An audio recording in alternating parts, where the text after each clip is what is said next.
ma'am अखोई चेमगा इचानुपी अतोंगी school जिम्मे चली स्कूटीदा मांगा ngasi ऑटोदा चत्रे ngasi चेगा चले इचानुपी हंदी थिलमे मैम लंबी जेंगन जरके कोई चेसे गाड़ी थोबो फजना हाइमा लंबी जेंगन जरके मैम दा सब्सक्राइब तौबिरमु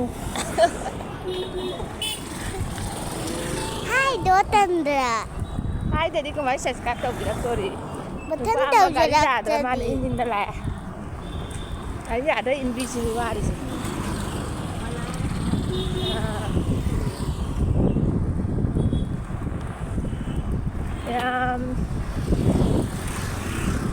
मफमसे सिलचर सुनाई रोड महादेव मंदिर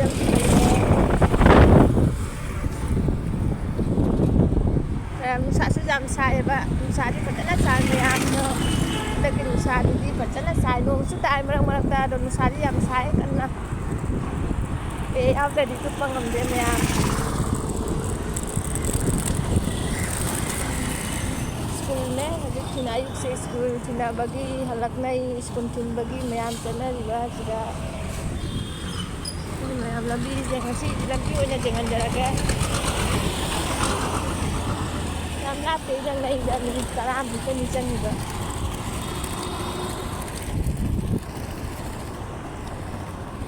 खोंना हेक चली एदी अंगांग लोबदो एक्सरसाइज ओइना बायना डाइजेस्ट ओइना बायना ngasi sum angang pura चलदी ऑटोदा तुम चली छुटकीदा चली कोई चेम ngasi तोंगा लाए स्कूल जाउदो रे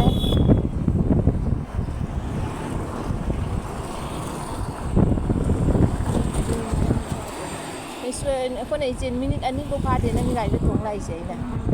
एउना मिनिट आई स्कूल दगी नमई नि जे मिनिट अनि गा सेकेंड नाइट मिनिट अनि तनी ने स्कूल जाउरे मैम जाम लेतबनिना मिनिट अनि गा 15 सेकेंड दा दुम जाउरे yang jauh minit ani tani aina video nam na la minit ani ga minit kun ma thoi jam thu ra no ne